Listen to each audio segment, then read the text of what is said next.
예, 마가복음 1장 9절부터 10절 읽겠습니다. 그때 예수께서 갈릴리 나사렛으로부터 와서 요단강에서 요한에게 세례를 받으시고 곧 물에서 올라오시니 하늘이 갈라짐과 성령이 비둘기같이 자기에게 내려오심을 보시더니. 아멘. 우리가 오전부터 마가복음을 읽고 있습니다. 하나님의 아들은 왕을 의미하는 겁니다. 또 그리스도 역시 왕을 의미하는 것이고, 결국은 마가복음은 한 왕, 하나님이 세우신 한 왕과 그의 백성들의 이야기입니다. 그의 백성들의 범주 안에는 여러분과 제가 들어가 있습니다. 그리고 우리의 왕이 누구신가? 하나님이 세우신 하나님 나라의 왕이 누구신가? 그 예수 그리스도이십니다. 그 예수님이 어떻게 왕위에 오르셨는지, 어떻게 우리의 삶을 이끄시는 왕이 되셨는지에 대한 이야기가 마태, 마가, 누가, 요한에 기록이 되어 있는 것입니다. 오전까지는 8절을 읽었습니다. 9절. 그때 예수께서 갈릴리 나사렛으로부터 와서, 예수님은 나사렛이라는 작은 동네에서 젊은 시절을 보내셨습니다. 물론 태어난 거는 베들레헴에서 태어나셨지만 변방에 저 예루살렘으로부터 멀리 떨어진 갈릴리 호수 지역, 그 지역의 나사렛이라는 작은 마을에서 청년기를 보내셨습니다. 근데 거기서 전국의 사람들이 요단강으로 세례자 요한에게 몰려갈 때 예수님도 가셨습니다. 거기서 세례자 요한은 자기 사역을 하면서 내 뒤에 오시는 분이 있는데 그는 나보다 능력이 많으시고 나는 그의 신발끈을 푸는 종으로도 적합하지 않은 작은 존재다, 이렇게 얘기했었습니다. 사람들을 구원하려면 능력이 필요하거든요. 사람들이 당시에 로마로부터 억압당하고 고통당할 때는 자기들을 구원할 능력이 있는 왕이 필요했다는 것입니다. 예수님께서 요단강에서 세례자 요한을 만나시고, 자기 이종 사촌이죠. 혹은 육촌지간입니다. 거기서 요한에게 세례를 받으셨는데, 물에서 올라오시니까 하늘이 갈라지고 하늘문이 열렸다는 거죠. 성령이 내려오시는데 이 땅에 성령이 내려오신다는 것은 보통 일은 아니죠. 비둘기 같이 내려오셨다 라고 기록이 되어 있습니다.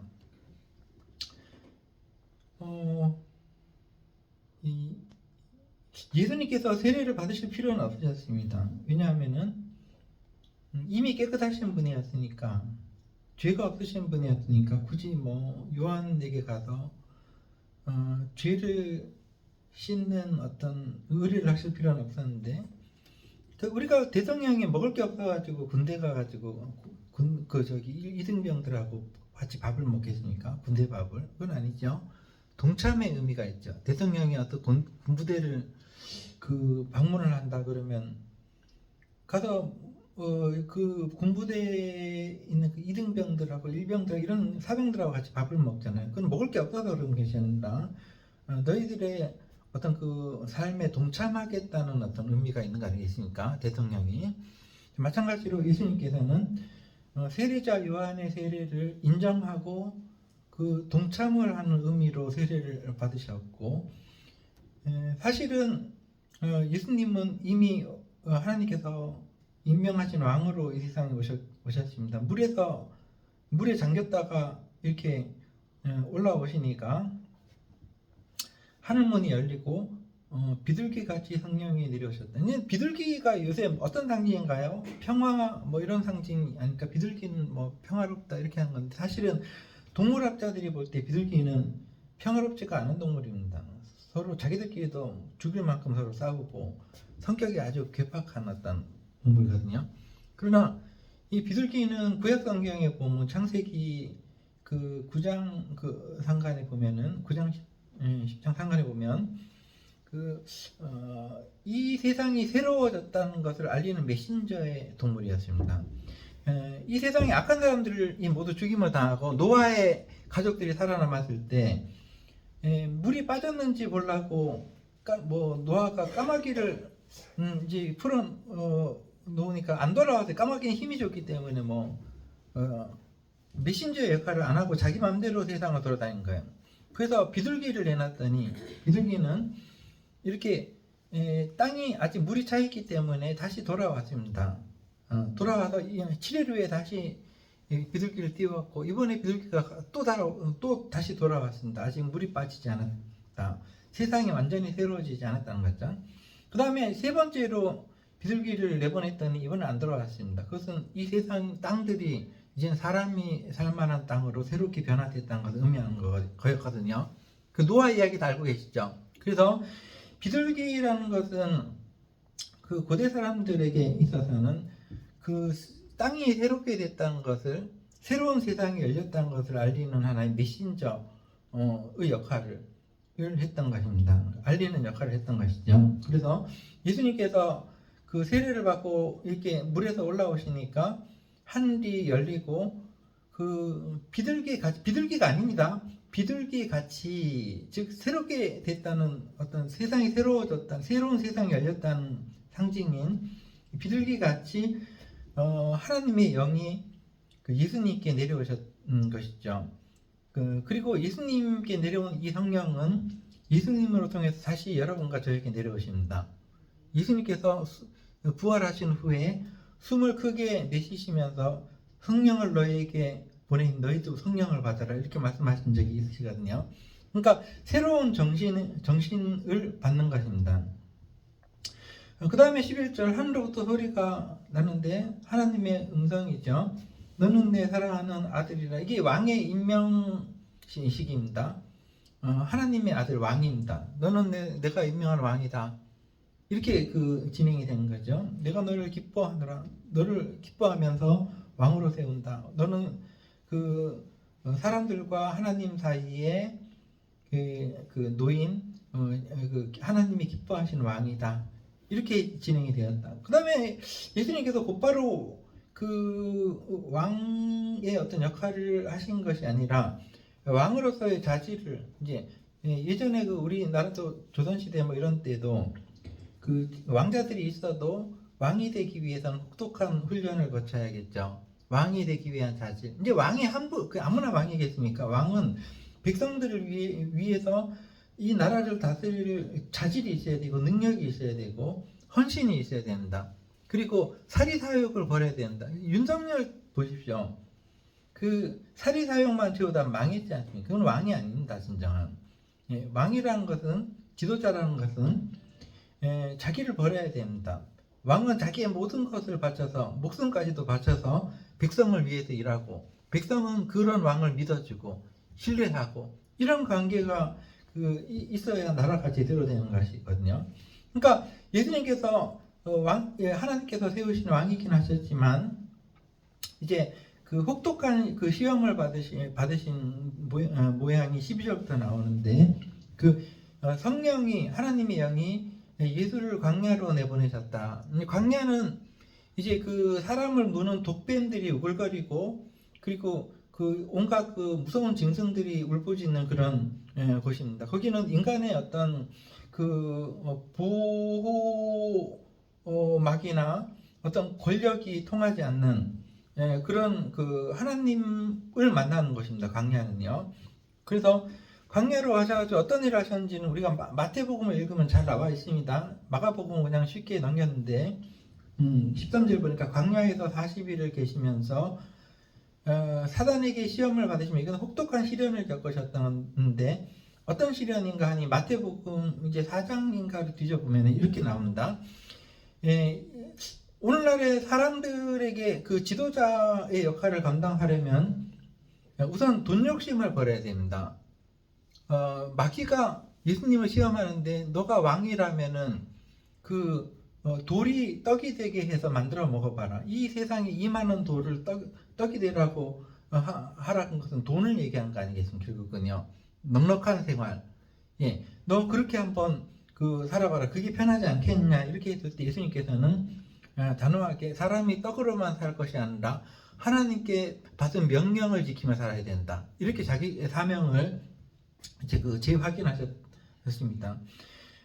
요새 어떤 목사님 보니까 교회 현금이 막 20매덕 막 이렇게 들어왔대요. 그걸 가지고 펀드 투자를 해가지고 망해가지고 쫄딱 망해가지고 탈탈 털려가지고 예, 성도들이 실망해서 다 떠나가고 목사님이 펀드 해가지고 교회 돈으로 해가지고 그래가지고 뭐 고소하고 막 그렇게 했다는데 예, 진정한 지도자라면은 그런 시험을 이겨낼 수가 있어야 됩니다. 예수님께서는 꼭 광야에서 마귀에게 그런 시험을 받으셨던 것이죠. 두 번째는 권력욕이요. 윤석열을 보시죠. 그 권력으로 얼마나 막 그냥 권세를 부리고 했습니까? 그러니까 마귀가 예수님에게 유혹한 것은 너가 왕이면 큰 권세를 부릴 수가 있을 건데 너가 나에게 절만하면 이 세상의 모든 권세를 네가 너에게 주겠고 너는 눈에 거스리는 놈 없이 세상을 다스릴 수 있을 거다라고 이렇게 했을 때 예수님께서는 주 너희 하나님만 섬기라 그랬다. 권력 아무것도 아니다. 하나님의 말씀을 지키면서 하나님만 섬기며 살아야 된다. 겸손히 이렇게 물리치셨습니다. 지도자로서의 자질을 갖추신 것이죠. 그 다음에 마귀가 또 뭐라 그랬냐 하면은 성전 꼭대기에 예수님을 데리고 올라가서 뛰어내려 봐라. 그러면 너가 다치지 않게 사뿐히 천사들이 너를 도와서 이렇게 사뿐하게 높은 곳에 떨어져도 아무렇지도 않게 다치지 않게 할 테고 사람들이 너에게 큰 박수를 보내면서 영광을 돌릴 거 아니냐. 이렇게 했을 때 예수님께서는 명예요. 예, 그런 거를 거부하시고 하나님을 시험하지 말라고 했다. 이 마귀놈아 이렇게 쫓아내셨습니다. 그래서 그 내용은 마태복음에 자세히 나오는데 우리가 오늘날 목회자들이나 지도자들이 왜 망하냐 하면은 이렇게 사리 사욕 때문에 이런 것을 추구하기 때문에 망하는 거예요. 결국은요. 예, 결국은 그 사역을 제대로 끝내지도 못하고 망가지는 것입니다. 그러나 하나님께서 우리에게 주신 왕은 그 모든 것들을 견뎌내시고 왕으로서의 자질을 완전히 갖추시고 그런 후에 여기 13절에 보니까 천사들이 수종들었던 천사들의 임무가 뭔가요? 천사들은 처음부터 하나님의 자녀들을 보살피고 도와주고 하는 그런 임무를 가지고 만들어진 것들입니다. 그러니까 천주교에 가면 좀 웃기죠. 무슨 천사를 섬긴다, 무슨 천사를 섬긴다, 미가엘을 섬긴다, 가브리엘을 섬긴다 이렇게 하죠. 천사의 종류가 왜 그렇게 많은지 몰라요.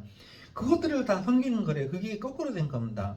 천사들은 하나님께서 하나님의 자녀들을 도우라고 보내신 그 종들에 불과한 것입니다. 네. 하나님의 아들들의 미치입니다. 미. 근데 그거를 섬기는 건 말이 안 되는 거 아닙니까? 그러니까 예수님께서 그 시험을 모두 이기시고 거기서 들짐승들과 함께 계셨어도 천사들이 와서 예수님을 수종들었다. 이제 완전한 그 사역의 준비가 끝나셨다라고 이렇게 마가는 이야기하고 있는 것입니다. 여러분과 저의 삶 속에서도 이런저런 욕심이 있으면은 우리의 기도는 다 헛것이 됩니다. 기도는 어떤 기도는 막 이렇게 돈, 명예, 권력을 탐하면서 이것을 달라고 울부짖는 기도가 있지만 그것은 그 하나님의 아들들의 기도가 아닙니다. 그것들은 물리쳐야 될 기도입니다. 광야에 나가서 그런 기도를 하겠습니까? 예수님처럼 그런 욕심들을 다 물리치고 하나님의 마음에 드는 어떤 하나님의 음성을 듣는 그런 하나님과의 관계를 가지는 여러분과 저의 삶이 되기를 기도하겠습니다. 기도하겠습니다.